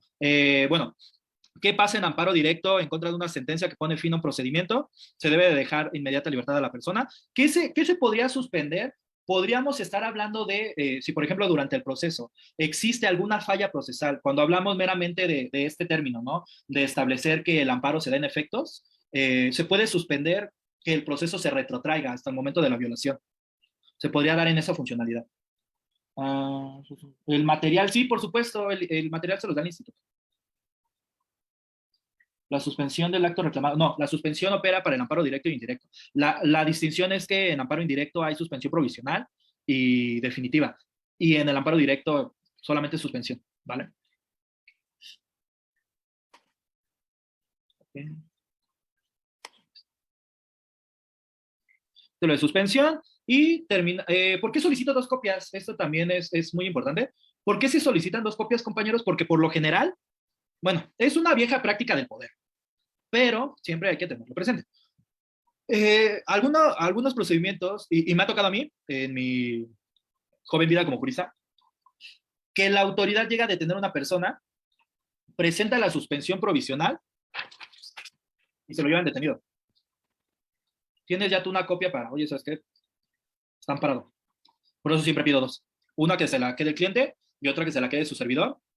Les digo, puede ser que ya no pasen, pero siempre tengamos esa funcionalidad. Y cerramos con los puntos petitorios, que es mérito de lo anterior expuesto y con fundamento en los preceptos señalados en el cuerpo de la presente demanda, a usted, juez de distrito, atentamente pido, primero, tenerme por presentado en los términos de ley, demandando el amparo y protección de la justicia de la Unión, tenerme por señalado el domicilio referido y los profesionistas autorizados para los efectos mencionados, y concederme, desde luego, la suspensión provisional solicitada, señalar día y hora hábil para la celebración de la audiencia constitucional, y posteriormente, en su oportunidad, se me conceda la suspensión definitiva, expidiéndome 2 copias certificadas de la suspensión provisional del acto reclamado. Vale, cuarto, seguir el presente juicio por todas sus partes hasta dictar sentencia, al que se declare que la justicia de la Unión me ampara. Ok. Este punto que es interesante. El juicio de garantías, compañeros, tiene un principio general que se denomina prosecución judicial. Este punto de prosecución judicial establece la funcionalidad de que el juicio de garantías debe de ser seguido desde que se ingresa hasta que se finalice el procedimiento. A menos que existan distintas situaciones, ¿no? Quejoso muera, ya no quiera seguir el juicio de garantías, cualquier funcionalidad. Pero siempre hay que tenerlo bien en cuenta, porque este principio de prosecución judicial obliga a la autoridad a llevar el procedimiento de amparo desde que se inicia hasta que se finaliza. Yo considero que todos los procedimientos deberían de tener este principio de prosecución judicial, pero bueno. Entonces, denme un segundo para presentar el segundo amparo. Segundo.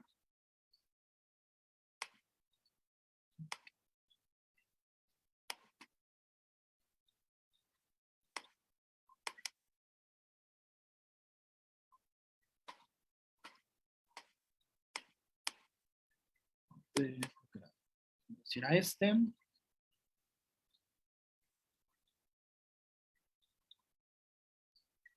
Perfecto, es este. Ok, este es otro amparo indirecto en materia penal que es muy interesante. Ok. El nuevo procedimiento penal, compañeros, el nuevo procedimiento que tanto se habla, que tanto se ha establecido, que todavía la autoridad no le termina de entender, tiene distintas funcionalidades. Dentro de esas funcionalidades,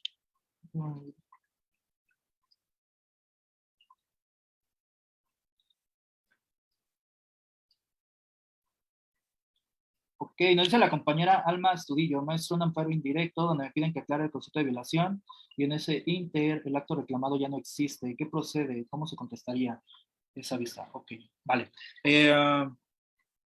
Bueno, es que la cuestión aquí, compañera, es que si tu acto de autoridad precluyó o el acto de autoridad ya no está realizando, van a sobreseer el juicio de garantías.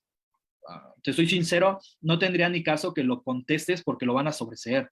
Entonces, básicamente no tendría ningún tipo de funcionalidad que contestes el apercibimiento. Recuerda que el juicio de garantías es muy, ¿cómo te podría decir? Muy doctrinario en ese sentido. O sea, el acto de autoridad debe de existir para que se lleve a cabo el juicio de garantías. Si ya no hay un acto, se va a sobreseer el juicio. Se va a dar por precluido el derecho. ¿Cómo se sabe quién es el tercero interesado en un juicio de amparo? Bueno, lo que les comentaba, ¿no?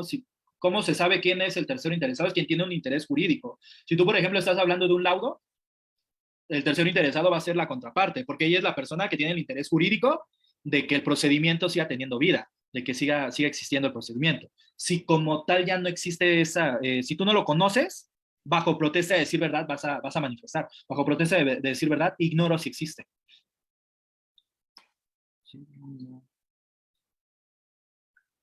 Un ejemplo de amparo en materia administrativa. Ok, perfecto. Honor y justicia. Ok, perfecto. A ver, más o menos te voy a poner un ejemplo rápidamente. Un policía. Tenía la discusión con un jurista que era meramente laboralista, que platicaba y establecía la funcionalidad de hablar de que esta clase de juicios no eran administrativos, que eran laborales. ¿Por qué? Porque se estaba hablando de la rescisión de un agente policíaco. Y yo le comentaba que no, que eran administrativos porque al final del día existía una funcionalidad en la cual se determinaba que la autoridad, o sea, el proceso era entre persona física y autoridad, entonces tenía que ser administrativo. Él, por ejemplo, te cuento así de manera soez, porque yo no llevé el procedimiento, promovió un juicio de garantías en materia administrativa en contra de una resolución de honor y justicia en donde se le dio una cesación al policía por incumplir los lineamientos. Creo que había llegado tarde o había llegado en estado de... No, te digo, yo no llevé el procedimiento, nada más es así como que meramente funciona, ¿no? Aquí existen dos cuestiones, compañero. La primera es que la ley administrativa establece que tú tienes que llevar primero un juicio, tienes que llevar un procedimiento, un contencioso administrativo, y ya una vez que tenga resolución te puedes ir a la apelación, te puedes ir al amparo. Pero, por ejemplo, lo que tú estás diciendo, ¿no? En este caso, no existe una resolución definitiva, ¿no? Que es a lo que yo creo más o menos te refieres. Entonces, podrías irte al amparo, no sé, en contra de, o mejor dicho, a favor del artículo 5º constitucional, que te va a hablar del trabajo, al 8º constitucional, derecho de petición, de que estás solicitando a honor y justicia ciertos datos y no se te están proporcionando, y el machote meramente es lo que hemos establecido. Vas a hacer los hechos correspondientes al procedimiento que estás llevando a cabo, en donde vas a hacer una prelación lógica jurídica, en donde vas a establecer, ¿no? Modo, tiempo y lugar. ¿Cómo? ¿Por qué? qué y para qué se llevó a cabo esta relación de honor y justicia. Y en su defecto, compañero, pues ya vas a mencionar los conceptos de violación de acuerdo a los artículos que te comentaba, ¿no? Por ejemplo, primero, constitucional, toda autoridad se vuelve garante de derechos humanos. El proteccionismo de la materia laboral se da como principio de... se fue la palabra, eso me acuerdo. Suplencia de la deficiencia de la queja es a favor del trabajador. Nada más como para ponerte así un ejemplo, meramente eso es, ¿no? Ok. De derechos humanos y derechos fundamentales y garantías en relación al amparo. Los derechos humanos, como ya lo habíamos platicado, es una prelación lógica jurídica en donde se está predisponiendo que la persona, por el simple hecho de ser humano, tiene ciertas prerrogativas que da el Estado, ¿vale? Ese es un derecho humano. O sea, es una prerrogativa con la que nace el ser humano. A la vida, al trabajo, inclusive ahorita vamos a hablar de la tortura, que básicamente tiene parte de esa funcionalidad. Derecho fundamental fue una corriente alemana, básicamente endosada con el derecho positivo, en donde se habla que son derechos de un fundamento jurídico, de un fundamento en el cual la autoridad predestina y predetermina esos derechos. Y la garantía es la reparación constitucional que dan los primeros 29 artículos para reparar un derecho que está violentado. Materia administrativa es mejor irse al amparo indirecto, directo. Depende, compañera. Si es un procedimiento una sentencia que pone fin al procedimiento, tienes que revisar la ley administrativa. Si admite apelación, te vas a la apelación, luego al amparo. Si en su caso es una sentencia que ya puso fin al procedimiento, te vas al amparo directo. La cuestión aquí es que cheques la ley administrativa. Si, por ejemplo, como comento, no es un asunto de liste, vamos a hablar de manera soez una cuestión en donde nosotros podemos hablar o podemos establecer esta relación jurídica de hacer el análisis. Una persona acudió al ISSSTE, no la quisieron atender, ¿vale? Te vas al amparo.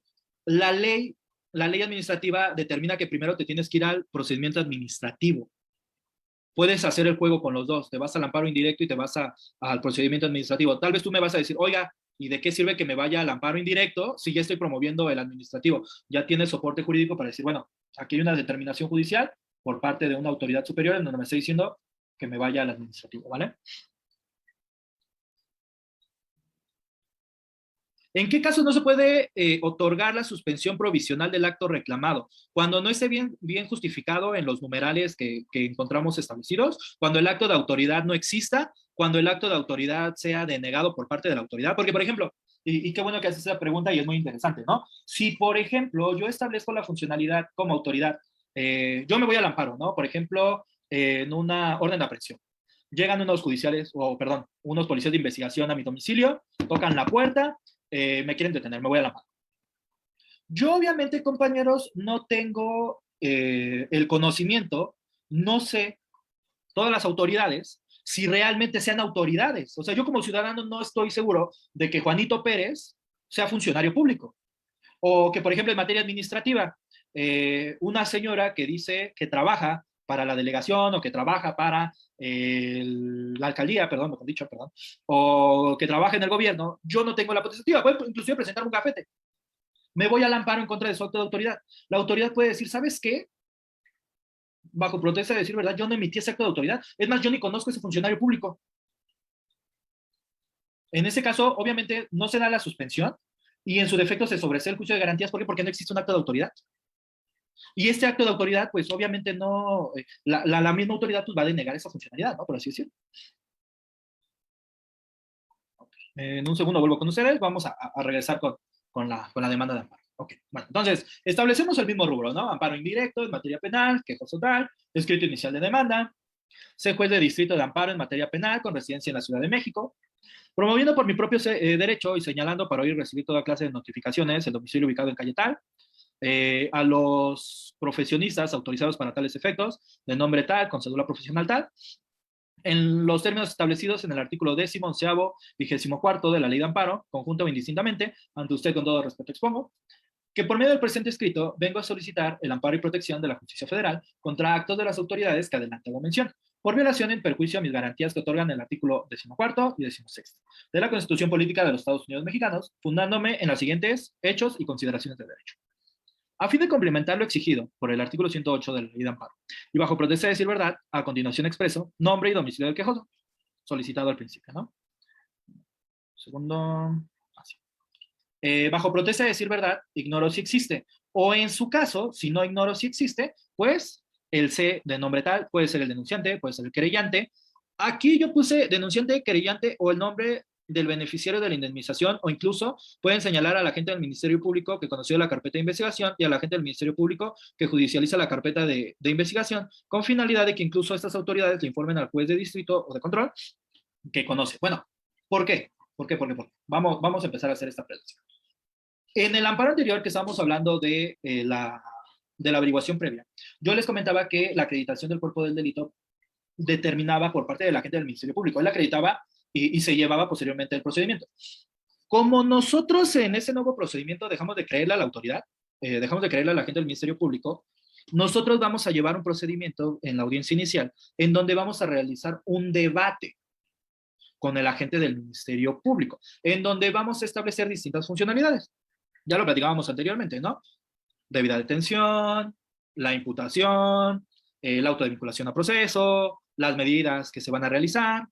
Entonces, en ese nuevo sistema, cuando nosotros establecemos al tercero interesado, yo estoy diciéndoles que el tercero interesado pueden ser estas personas. El denunciante o querellante, recordemos que en materia penal es denunciante, es denuncio querella, el nombre del beneficiario de la indemnización.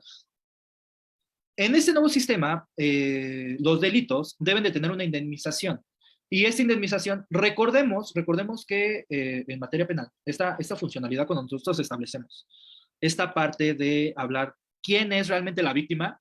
Cuando nosotros hablamos de la víctima, no hablamos de las personas, o bueno, obviamente sí hablamos de la persona sobre de quien recayó el hecho delictuoso, pero no solamente vamos a hablar de esta persona, sino vamos a hablar de la sociedad. ¿Por qué? Porque innecesariamente nosotros establecemos que como víctima no solamente es la persona sobre de quien recayó el delito, sino son todas las personas que se vieron o que resintieron ese hecho delictuoso. Por ejemplo, si ustedes roban en su colonia, pues ustedes se van a sentir inseguros, no van a querer salir a la calle, no van a seguir teniendo su actividad como la tienen. Entonces, por eso hago esta apreciación. Cuando hablo de que el tercero interesado puede ser el agente del Ministerio Público, es una técnica litigiosa. ¿Para qué? Para que el agente del Ministerio Público pueda enviar o pueda contestar con respecto de la carpeta de investigación, si está conociendo o no está conociendo del procedimiento. Y ustedes ya puedan saber quién es el que conoce de dicho procedimiento. ¿Vale? ¿Quién tiene su domicilio en? Tal. Autoridades responsables. Como ordenadoras, el C Juez Federal de Control en materia penal con residencia en el Reclusorio Preventivo Sur, que se ubica en calle de Javier Piña, número tal, en la Ciudad de México. El Juez de Control en materia penal con residencia tal, y el C Juez de Control en materia penal. ¿Por qué aquí ya no estoy hablando de la gente del Ministerio Público? Porque él no ordena.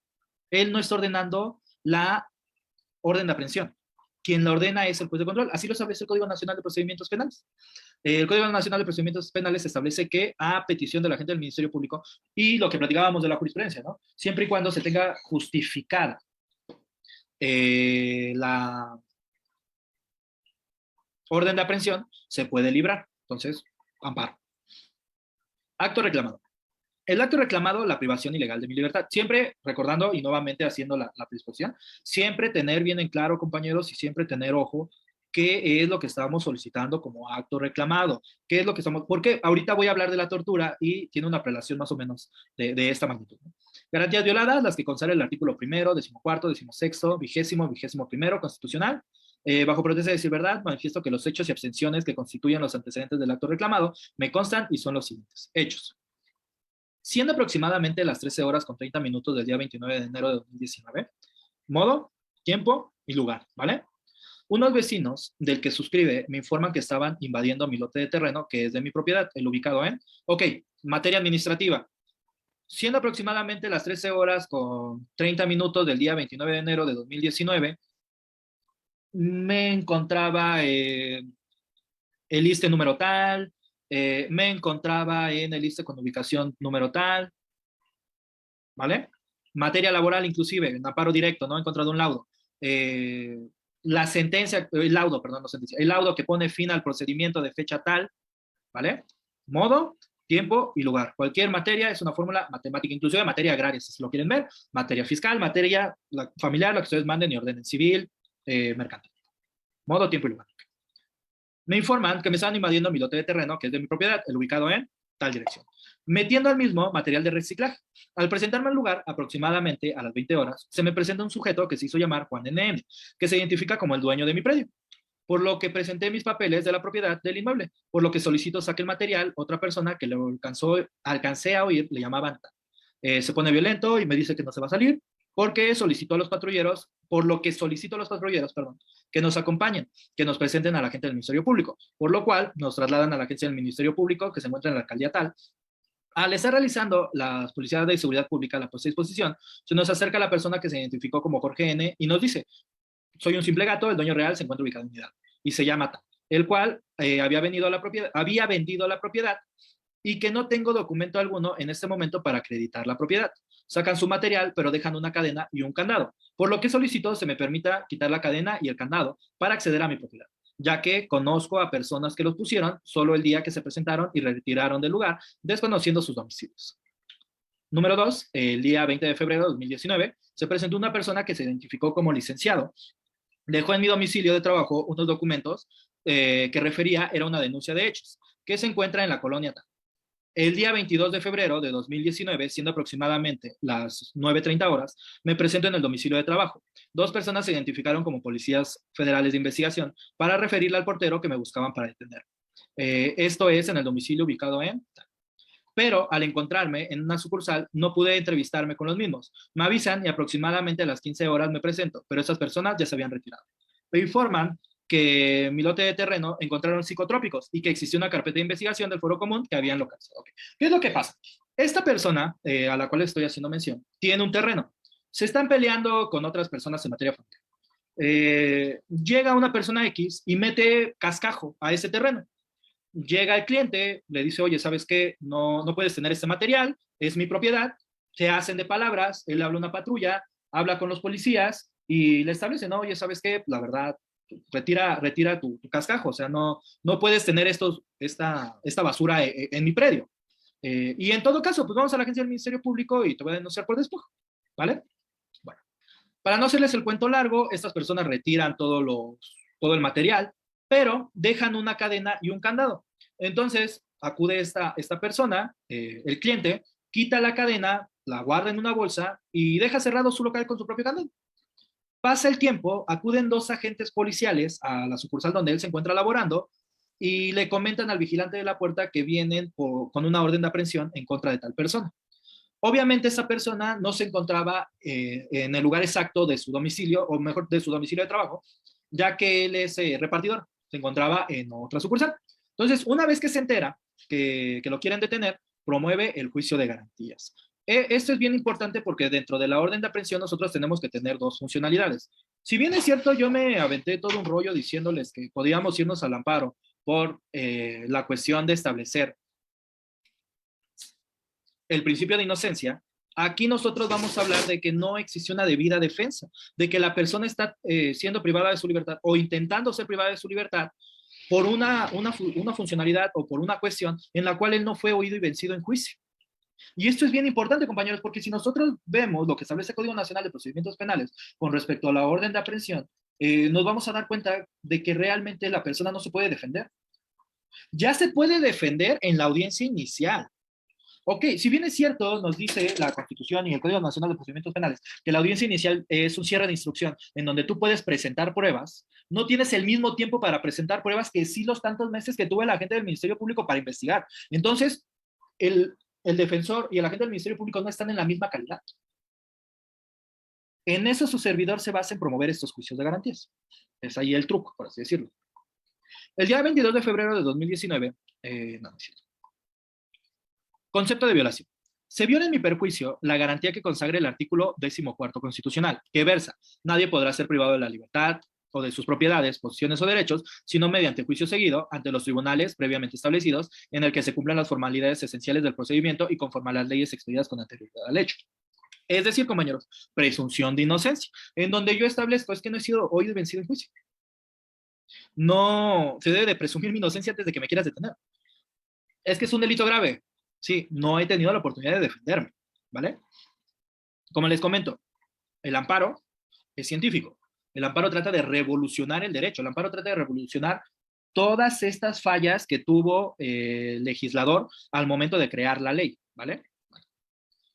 El que suscribe no ha cometido delito alguno que sea castigado con pena privativa de libertad, por lo que resulta violatorio de mis garantías individuales que las autoridades señaladas como responsables ordenadoras hayan girado una orden de presentación en mi contra sin que se me haya permitido una defensa adecuada sin ser privada de mi libertad.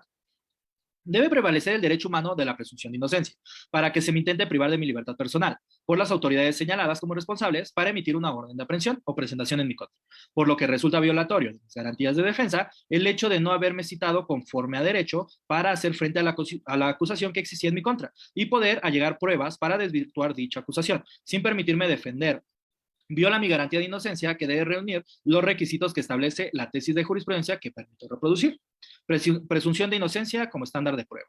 La presunción de inocencia es un derecho que puede calificarse de poliédrico, en el sentido de que tiene múltiples manifestaciones o vertientes relacionadas con garantías encaminadas a regular distintos aspectos del proceso penal. Una de esas, mejor dicho, garantías encaminadas a una de esas vertientes se manifiesta como estándar de prueba o regla del juicio. En la medida en que este derecho establece una norma que ordena a los jueces la absolución de los inculpados cuando durante el proceso no se hayan aportado pruebas de cargo suficientes para acreditar la existencia del delito y la responsabilidad de la persona. Mandato que es aplicable al momento de la valoración de la prueba. Dicha forma más precisa, la presunción de inocencia como estándar de prueba o regla de juicio comporta dos normas. La que establece que tiene que satisfacer la prueba de cargo para considerar que es suficiente para condenar, y una regla de carga de la prueba entendida como la norma que establece a cuál de las partes perjudica el hecho que no se satisfaga el estándar de prueba conforme el cual se ordena absolver al imputado, no se satisfaga dicho estándar para condenar. Aquí esto es bien importante, compañeros, y quiero retomar esta funcionalidad, porque quiero hablar de algo que sucede meramente en todos los procesos penales y casi no se ampara, casi no se lleva a cabo, que es la tortura. La Ley Federal para la Prevención de Tortura establece en su artículo 3 que nosotros vamos a hablar del delito de tortura cuando la autoridad, por medio de la fuerza, ya sea física, psicológica, realice una investigación u obtenga estándares de prueba a través de esa violación sistemática de un derecho humano.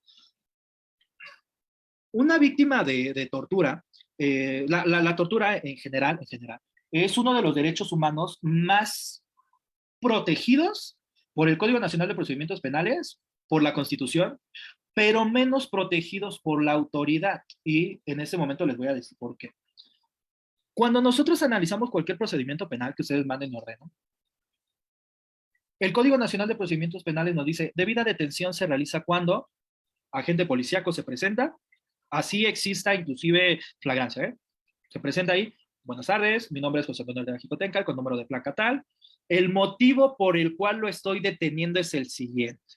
Una persona, sin temor a equivocarse, está realizando una imputación firme, categórica y directa y está estableciendo que usted cometió un probable hecho que la ley penal sanciona, ¿no? Ok. Posteriormente, la lectura de sus derechos. ¿Sabes qué? Tienes derecho a tal, como imputado. Muy bien.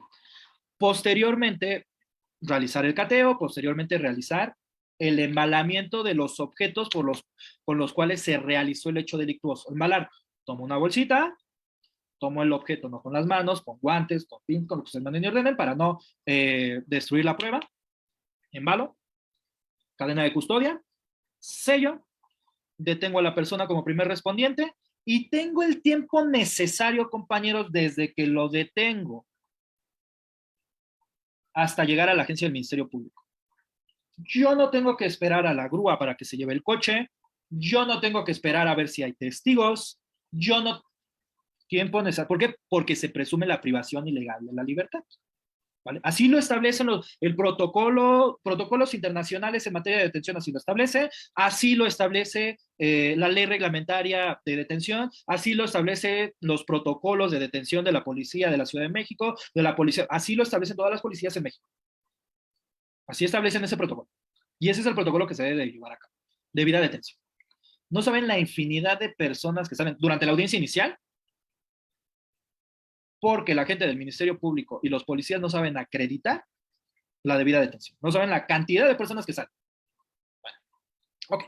En un procedimiento que se tuvo muy similar a esto, clásico, y creo que aquí todos los que han sido juristas y conozcan del juicio de garantías o inclusive de procedimientos penales lo han escuchado. Está la persona, va caminando, se acerca una patrulla, sale el policía de la patrulla, lo cacha porque una víctima vio que lo había detenido, que una víctima, mejor dicho, establece que la asaltaron, detienen a la persona, lo cachan, le sacan, inclusive es la cantidad monetaria, un billete de 200, una pistola que no es un arma de fuego, sino una pistola de balines, un cuchillo, y lo llevan detenido por robo con violencia. Perfecto. Lo tienen media hora dando vueltas, no le leen sus derechos, no se esperan el primer respondiente no acude a la agencia del Ministerio Público, se denuncia la tortura. Este procedimiento que les comento fue igual de la siguiente manera. Va circulando, lo detienen, lo bajan, lo presentan.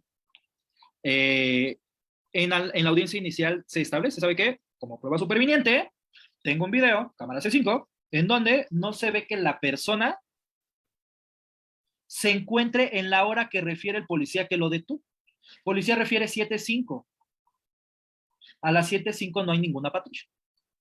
Perfecto. Pasa el tiempo, se desahoga la prueba. Recuerden que el artículo 19 constitucional establece que existe un término que es ampliable a 144 horas, en donde se puede realizar esta audiencia inicial. Es un término constitucional, así lo establece el 19 constitucional. Y el juez de control establece que, si bien es cierto, existe una prueba científica, que es un video, jamás la defensa argumentó que existiera tortura. No, mejor dicho, la defensa sí establece que hay tortura, pero jamás se comprobó que el policía tuviera algo en contra de la persona para que existiera tortura. Y así dictaminó, así está el auto de vinculación a proceso. Existe el video, no se ve a la persona, y se da el auto de vinculación a proceso. Nos vamos a la apelación en contra de esa determinación, nos dicen que no, nos vamos al amparo. Obviamente en el amparo se gana el amparo y queda en libertad esa persona. Pero sistemáticamente nos podemos dar cuenta o podemos establecer que aquí en México no se denuncia la tortura. No sabemos ni siquiera qué es la tortura. Y básicamente esta funcionalidad que yo les estoy hablando se da en todos los procedimientos penales. Indebidas detenciones, vueltas para que la persona llegue a la agencia del Ministerio Público y diga por qué se le detuvo. Caso de adolescentes, que no es proceso penal, es un juicio distinto. El menor de edad es separado de los adultos, o en su defecto inclusive está detenido con adultos, son golpeados, son detenidos, son violentados, y no se habla de tortura. El protocolo de Bangkok, establece que inclusive esta funcionalidad debe ser observada por la autoridad, no sistemáticamente por el defensor. Y ninguna autoridad, compañeros, se da a la tarea de investigar la tortura. Abren la carpeta de investigación que se queda años. Y que también aunado a ello, pues obviamente el defensor tampoco hace esta funcionalidad. Entonces, por eso para mí es tan importante este amparo indirecto en contra de él. Y como les comento, se han ganado. Y como una forma de redacción jurídica de elaboración de demandas de amparo, no solamente en materia penal, que ahorita es lo que hemos visto, ¿no? Podemos ver cómo se hace esta prelación lógica jurídica de los conceptos de violación. Ya les he planteado un caso y les he establecido esta funcionalidad. ¿Qué es la tarea que ustedes van a hacer en distintas materias? Tomar estos mismos criterios funcionales, de acuerdo a lo que establecen los 29 artículos constitucionales, y ver la violación sistemática que se ha realizado. Si es materia laboral, en un laudo, ok, durante el proceso, ¿qué se violentó? ¿Qué prueba el juez no le dio pleno valor probatorio? ¿Y por qué no se le dio ese pleno valor probatorio, ¿no? Si es materia administrativa, bajo la misma funcionalidad. Si es materia agraria, si es materia civil, si es materia mercantil. Entonces, por eso es tan importante en el juicio de garantías no solamente conocer materia civil, materia penal, materia administrativa, materia laboral, no. Nosotros con estos estándares podemos ir retomando estas funcionalidades, ¿no? Por ejemplo, en materia laboral pues son los mejores en pruebas. Presentación y obtención de pruebas, materia laboral son excelsos. Entonces, podemos encontrarlo de esa manera, ¿no? Entonces, volviendo a nuestros conceptos de violación, la presunción de inocencia como estándar de prueba, anexo jurisprudencia. Ustedes mismos lo pueden hacer en sus demandas de amparo, ya sea indirectos a directo, establecer esta funcionalidad, ¿no? Defensa adecuada en materia penal, en su vertiente de asistencia técnica, cuando se genere incertidumbre sobre la violación de ese derecho fundamental en el procedimiento, el amparo que se conceda debe tener como efecto que la autoridad responsable deje insubsistente el acto reclamado. Es decir, si yo no tengo una adecuada defensa, que se me permita la misma, ¿no? Por lo cual viola mis garantías individuales, el hecho que se me quiera privar de mi libertad, por lo que no valoro lo anterior, el momento de ejercitar acción penal en contra del hoy quejoso, por lo cual, al violar mis garantías individuales, es por todo lo anterior que pido el amparo y protección de la justicia federal. No tengo la certeza de que se trate de un acto de intimidación o de tráfico de influencia, pero lo narrado en el hecho 2 hace que tenga el temor fundado de que pueda ser privado de mi libertad, violando mis derechos humanos, ya que ha sido práctica del poder que un mal funcionario público utilice las instituciones en su beneficio para intimidar o violar los derechos humanos de los ciudadanos, temiendo por mi integridad personal y la de tal y tal. Segundo concepto de violación. De igual manera, se viola en mi perjuicio las garantías que consagra el artículo 16 constitucional, en virtud de que nadie puede ser molestado en su posesión, sino en virtud de un mandato escrito por autoridad competente que funde y motive la causa legal del procedimiento.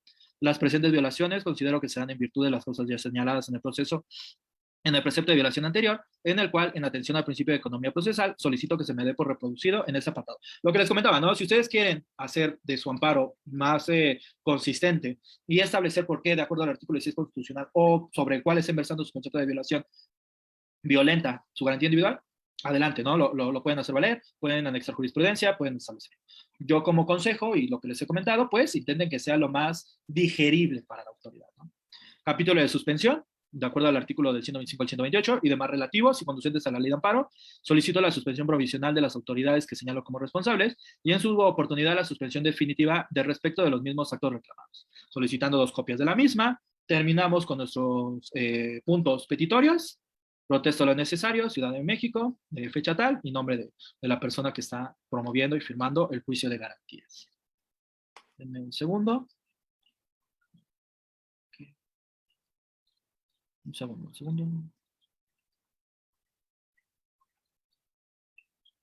Nos dice la compañera Diana, el uso de las garantías individuales ya es obsoleto. Con la reforma de 2011 se mencionan derechos fundamentales, se anexan al amparo, tratados, jurisprudencias de artículos de alguna convención. Compañera Diana, si checas el título de los primeros 29 artículos constitucionales, establece de los derechos humanos y sus garantías individuales. Protocolo de Estambul, exactamente. ¿Cómo puedes solicitar? Ok, perfecto. Y qué bueno que lo comentas, compañera Ana. Es muy interesante lo que dices. Recordemos, compañeros, y es muy cierto lo que nos comparte la compañera Diana, tiene mucha razón. La jurisprudencia, las sentencias internacionales tienen el mismo valor que una jurisprudencia.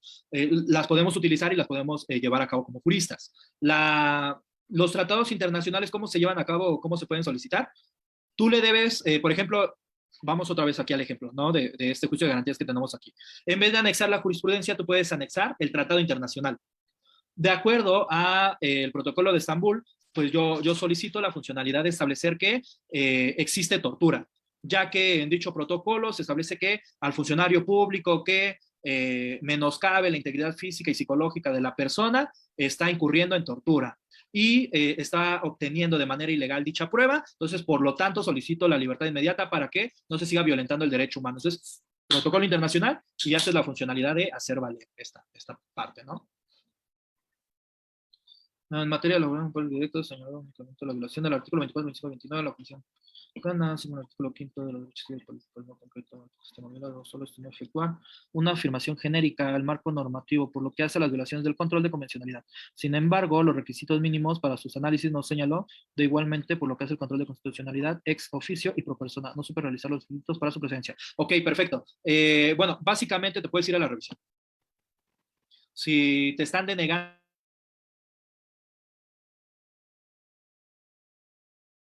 más un crédito del FOBISTE. Sí, claro, se han promovido juicios de amparo indirecto en materia administrativa en contra de la determinación de la Suprema Corte de Justicia de la Nación de que se estén pagando en unidad de medida. Te puedes ir al amparo indirecto en materia administrativa por el artículo 14 constitucional con respecto a la retroactividad de la ley. Caso de un amparo en materia ambiental, ¿cuál sería el formato? Todos los formatos básicamente son los mismos. Obviamente, hablando de distintas materias, todos deben de tener conceptos de violación, capítulo de suspensión, quejoso, acto reclamado. Inclusive el artículo 103 y 107 así lo establece, si mal no recuerdo, creo que es el artículo 112. Te establece todo lo que debe de contener la demanda de amparo. A ver, lo checamos si quieres de una vez rápidamente, para que quede un poquito más claro. Dame un segundito. Déjame, aquí está. Un segundito, un segundito. Tratados varios. ¿Sí? No. Es el código nacional.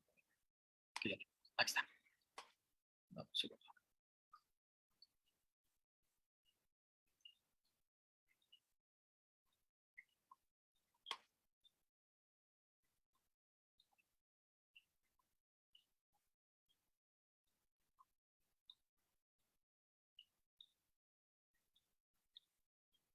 Recurso de revisión, artículo 81, lo que platicábamos del caso concreto anterior de materia laboral.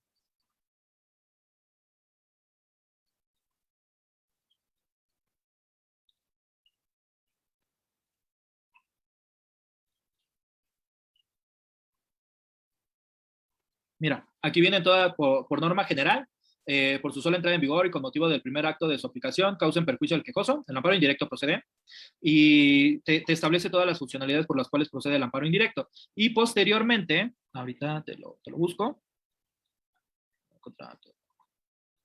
viene cómo se formula el amparo indirecto en cualquier materia, ¿vale? Nombre y domicilio del quejoso, que fue lo que platicamos anteriormente, nombre y domicilio del tercer interesado, autoridad o autoridades responsables, y ya te dice cuáles son, el acto o omisión de que cada autoridad se reclame, que es el capitulado de acto reclamado que acabamos de ver, bajo protesta de decir verdad, los hechos o abstenciones que constituyen el acto reclamado que sirven al fundamento del concepto de violación. Por eso les comento y soy tan, ¿cómo se podría decir?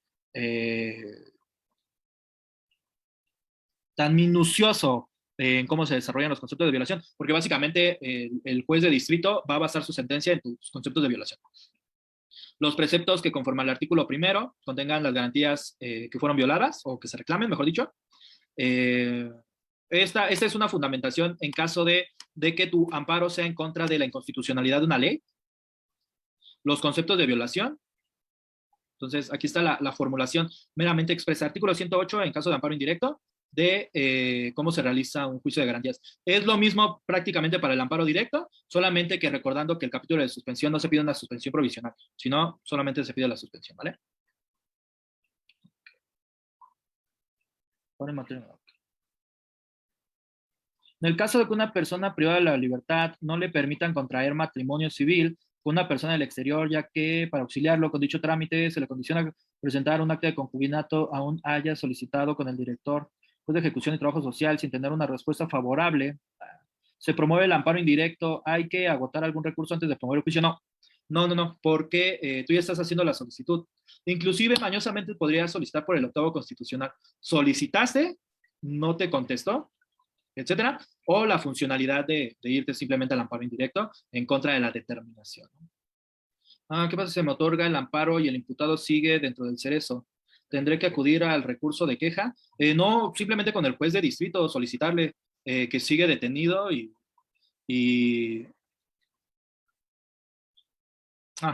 ok. Solicitarle al juez de distrito que sigue detenido, inclusive que no se está, ¿cómo se llama?, dando solución al acto que emitió la autoridad federal. Es que una autoridad federal cuando dictamina no se pregunta, o sea, inclusive es responsabilidad y abuso de autoridad, ¿no? ¿Vale? Ok, se puede promover amparo para que se ejecute una orden de aprehensión por el delito de homicidio. Ya tiene 4 años y el imputado anda libre viviendo en su domicilio, pero la autoridad correspondiente dice que no tienen los medios para trasladarse al lugar, ya que argumentan que está lejos del lugar y no cuentan con recursos. Sí, por supuesto, te puedes ir al amparo sin ningún problema. ¿Se puede la Policía Federal, la Guardia Nacional pasar a Sedena? Sí, sí, claro. Bueno, te dan obviamente un nuevo contrato y tienes que establecer, ¿no?, tus nuevas funciones. Claro.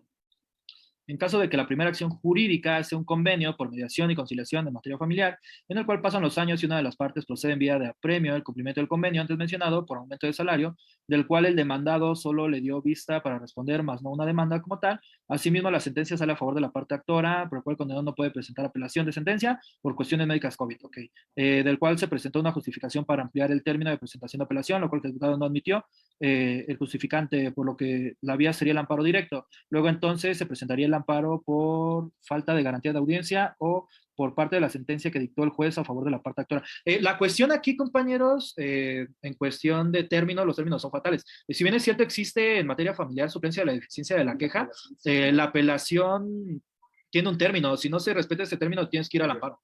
Fenece y puedes solicitar el amparo, pero ya no tienes derecho a solicitar como tal la apelación, o sea, te vas al amparo. Contra la presunción de existencia de una orden de aprehensión no hay un acto consumado, pero sí existe una presunción de que la autoridad actuará en contra de un individuo. El amparo indirecto solo sus efectos sobre el orden de aprehensión o sobre todo el proceso, sobre el orden de aprehensión, como tal, sobre el orden de aprehensión. ¿Qué diferencia hay entre juicio? Bueno, esto ya lo contestamos. Y perfecto. Entonces, por ejemplo, donde no se respeten las prestaciones, ¿se puede imponer amparo laboral? No, tienes que llevar un procedimiento primero, por principio de definitividad. Bueno, aquí también nos preguntaba un compañero con respecto, ¿nos puede explicar sobre la suplencia de la eficiencia de la queja? Ok, la suplencia de la eficiencia de la queja es una funcionalidad que tiene la autoridad de proteccionismo hacia el grupo más vulnerable. En caso de materia penal, la suplencia de la eficiencia de la queja se da a favor del imputado. Materia familiar, a favor del núcleo más desfavorable. Puede ser la mamá, pueden ser los hijos, puede ser el papá inclusive. En materia civil no existe la suplencia de la eficiencia de la queja, aunque por desgracia, totalmente por desgracia, vi una jurisprudencia en materia civil que sí daban suplencia de la eficiencia de la queja. A mí se me hizo una aberración jurídica. No sé de dónde el juez de distrito se le ocurrió que podía dar suplencia de la eficiencia de la queja. Yo considero que por certeza jurídica e inclusive por igualdad procesal no debió de haber existido, pero bueno, en materia civil no hay suplencia de la eficiencia de la queja. En materia mercantil tampoco hay suplencia de la eficiencia de la queja. Podría ser. En materia meramente administrativa, solamente en ciertos casos, cuando la persona está peleando con el Estado como iguales, a favor de la persona, no del Estado. No. En materia agraria, a favor del grupo ejidal. Materia familiar, agraria. En materia fiscal no hay suplencia de la eficiencia de la queja. Y creo que ya son todas las materias. Ok, si la sentencia de los jueces no sé.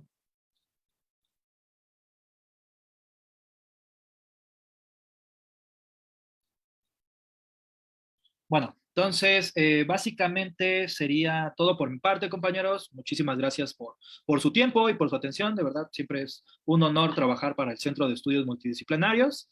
Agradezco muchísimo la oportunidad y pues nada, que tengan excelente noche.